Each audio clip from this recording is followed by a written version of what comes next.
जरा इनका जगाओ भैया जी, जरा उनका जगाओ।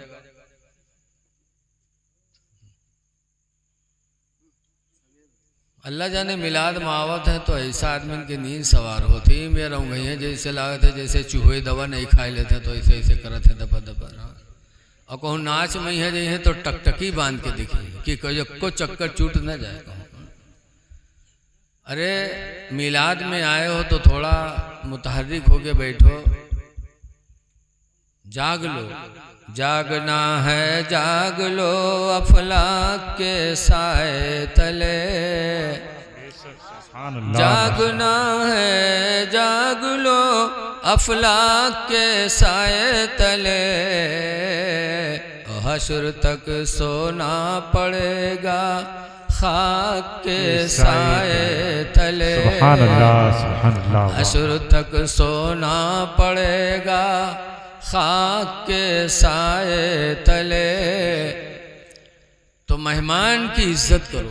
जब मेहमान आए तो मुस्कुरा के सलाम करो। लेकिन आज देखा जाता है मेहमान आवत है तो मुस्किया करत है और घर वाला का काहे कि आया है तो खाना देना पड़ेगा। ये लोगों मेहमान आता है तो अपनी रोजी खा के जाता है।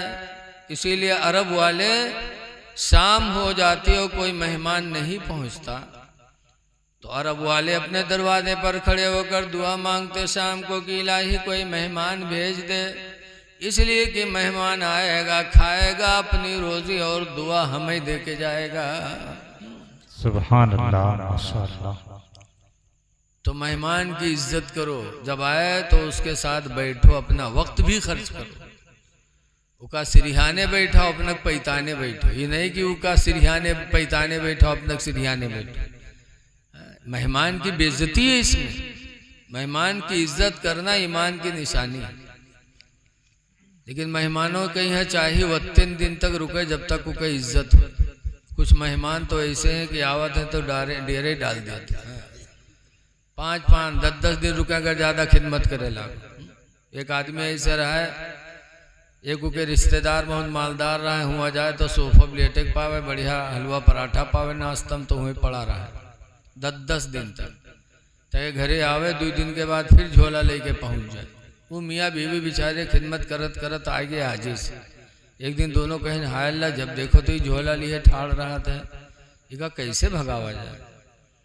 लेकिन कुछ नहीं, अब की जैसे आवे हम तो झगड़ा करे शुरू कर दी तो खुद ब खुद चला जाए। वो इत्तेफाक से झोला लेके पहुंचा।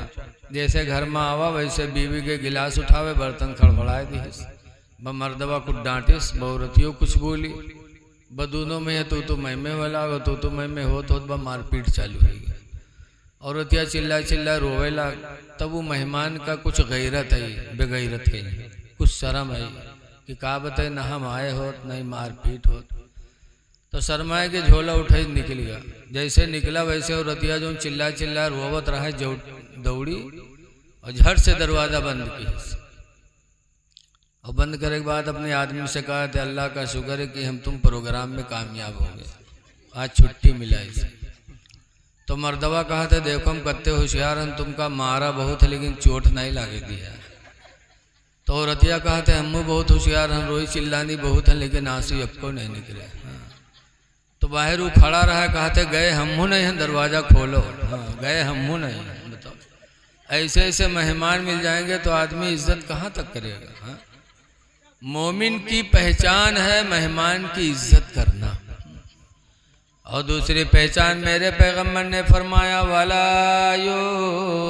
जा रहा। और मोमिन वो है जो अपने पड़ोसी को तकलीफ न पहुँचाए। पड़ोसी चाहे हिंदू हो चाहे मुसलमान हो, लेकिन मोमिन की पहचान मेरे नबी ने बताया कि मोमिन वही है जो अपने पड़ोसी को तकलीफ न पहुंचाए। इसलिए पड़ोसियों के साथ अच्छा सलूक करो, पड़ोसी चाहे हिंदू हो चाहे मुसलमान हो। एक बुजुर्ग है हमारे अल्लाह के वली बायदीद बुस्तामी, बुस्ताम में रहते थे बायदीद। उनके बगल में एक हिंदू का मकान था।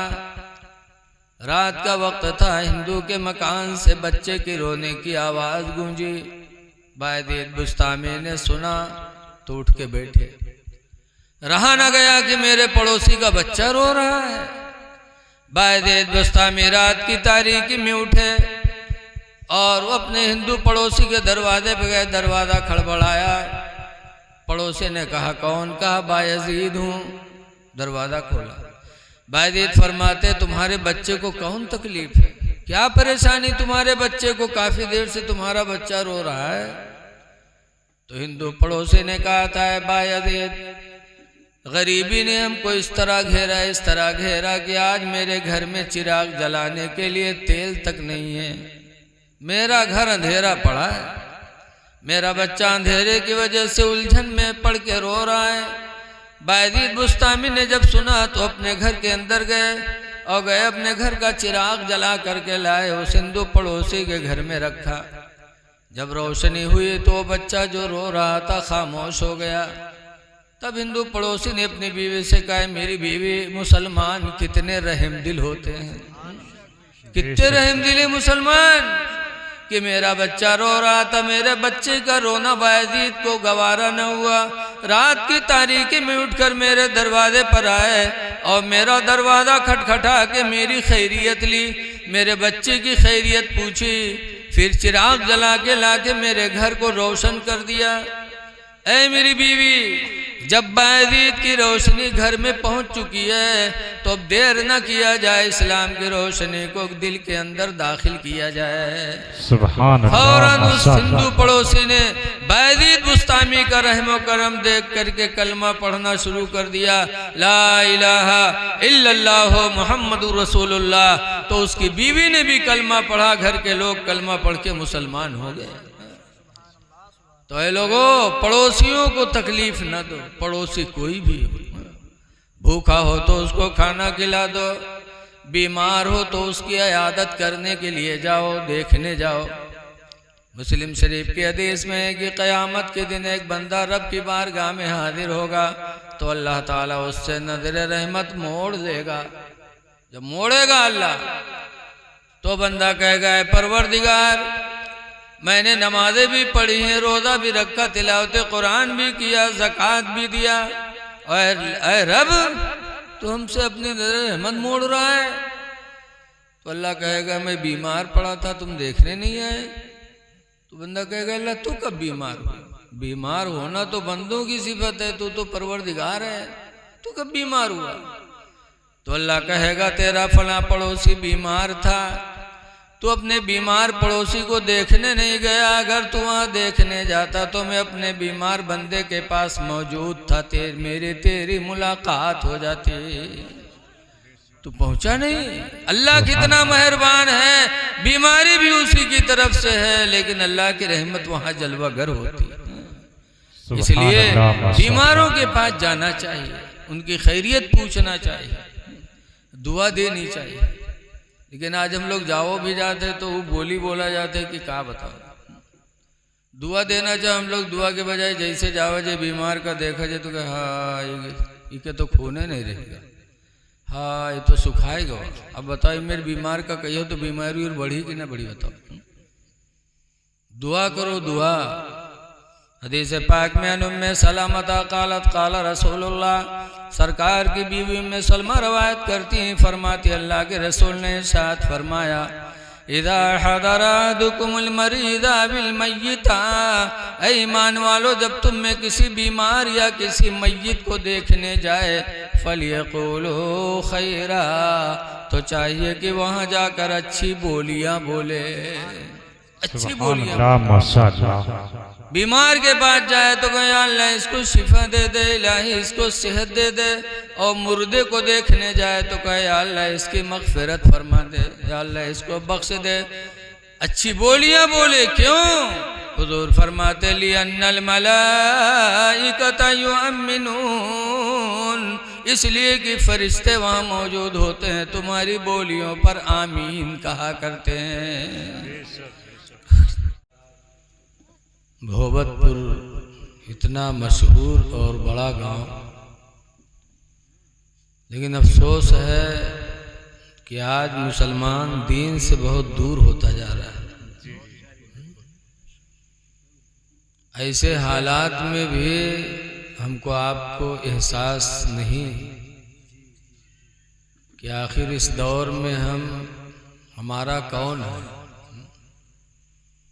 अल्लाह और उसके रसूल की मदद के सिवा कोई मदद का सहारा न रहा, फिर भी हम भूले बैठे।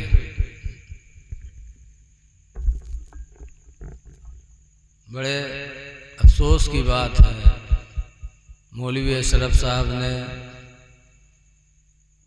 इतना अच्छा प्रोग्राम किया लेकिन कुर्सियां सब खाली रह गई।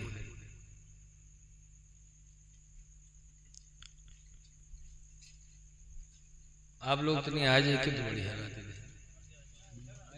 छोड़, थोड़े लोग आ जाओ, सामने आ जाओ तो थोड़ा अच्छा लगेगा।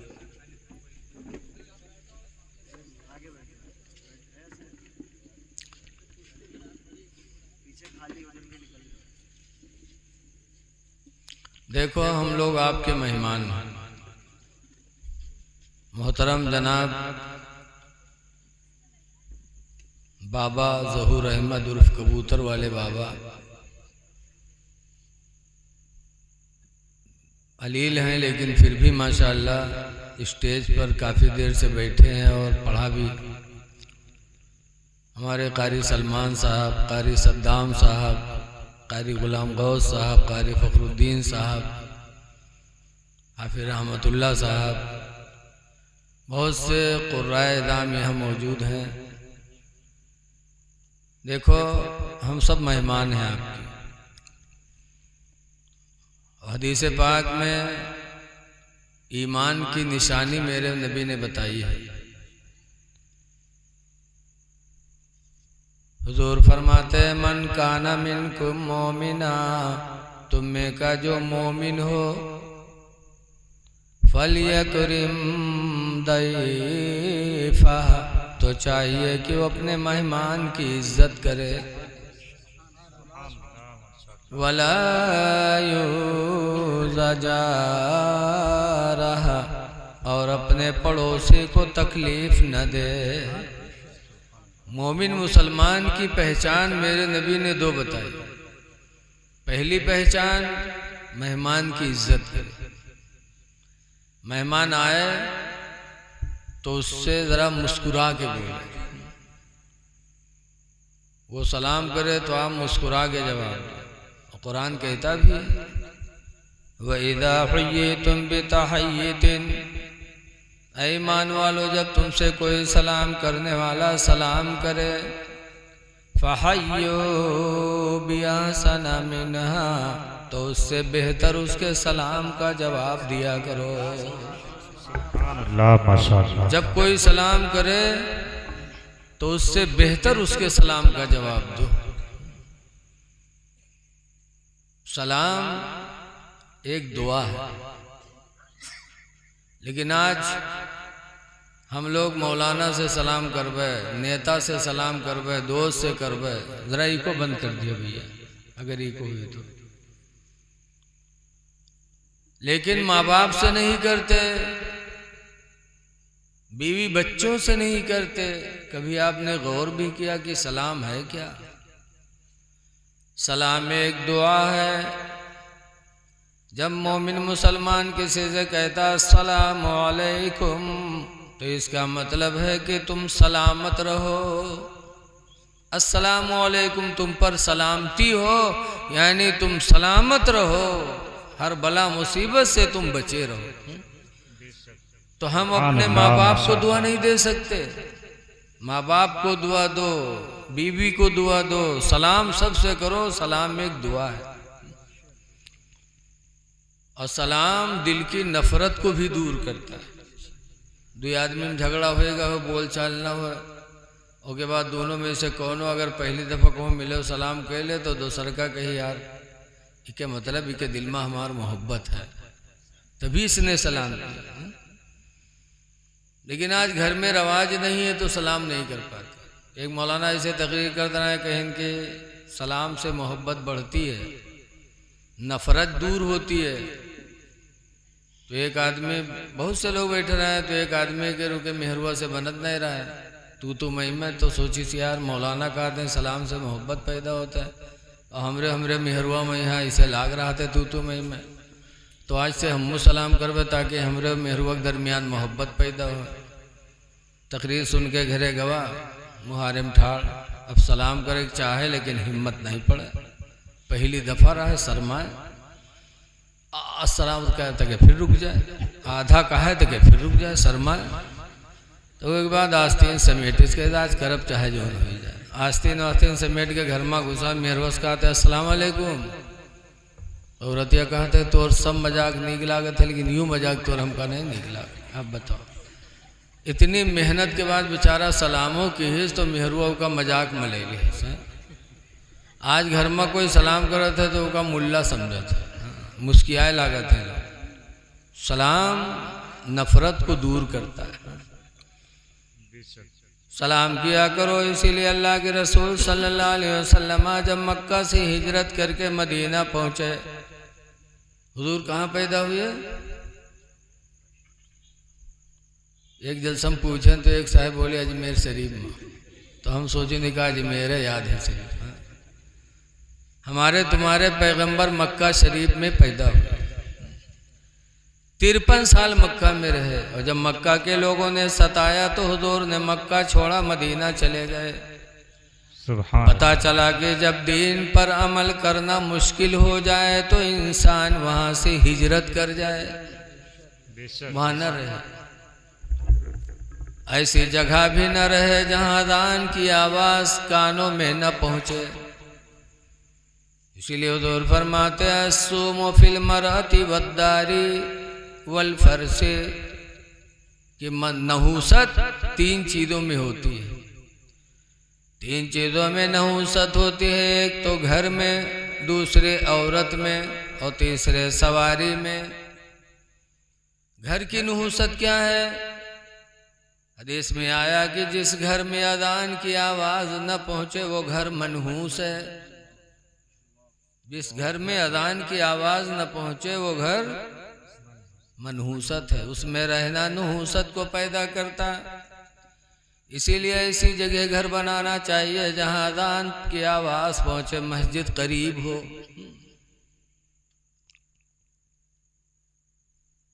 इसीलिए हज़रत अली शेर खुदा के ज़माने में एक आदमी ने अपना मकान बेचा, दूसरे ने ख़रीदा और वह मकान ऐसी जगह पर था जहाँ अज़ान की आवाज़ नहीं पहुँचा करती थी।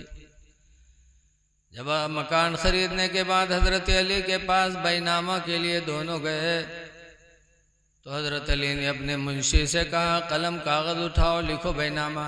जब उसने कलम कागज़ लिया तो हज़रत अली इमला बोलने लगे, कहा लिखो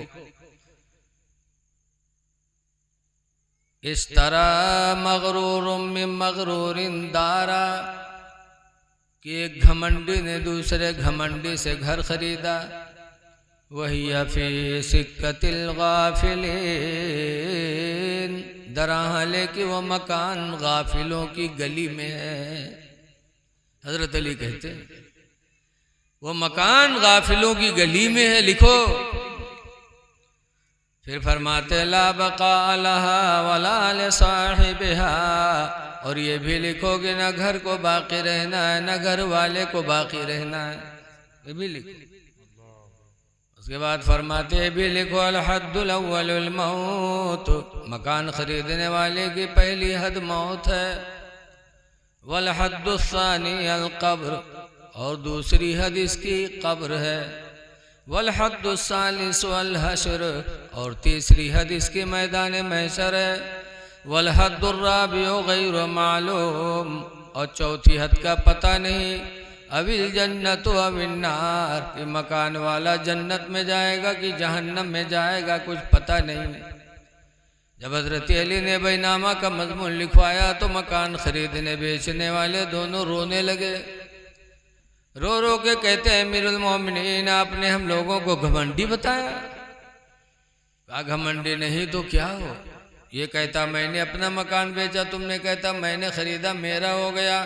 सुनो अल्लाह कुरान में फरमाता इन्नल अर्दा लिल्लाहि, बेशक ज़मीन अल्लाह की है। यूरिसुहा मन यशाउ मिन इबादिही, अल्लाह अपने बंदों में से जिसको चाहे इस जमीन का वारिस बना दे, सुभान अल्लाह। जब चाहे किसी को दे दे। अपना अपना कहते हो। पता चला कि मकान ऐसी जगह हो जहां अजान की आवाज पहुंचे, तो वो आवाज मकान खैर व बरकत वाला है। जिसमें अजान की आवाज न पहुंचे वो मनहूस है घर। और औरत के अंदर नहूसत बताई गई। फरमाते हैं जो औरत शौहर की ना फरमानी करे, शौहर की शुक्रगुजारी न करे, वो औरत मनहूस है। जैसे बहुत सी औरतें हैं जिंदगी भर उनके पुरिया, एक को दफा हम चूक जा तो कहें तू जिंदगी भर जा रहे हमका, तो कबू हमारे को बात माने। तो ऐसी औरत मनहूस है जो शौहर की ना शुक्री करे,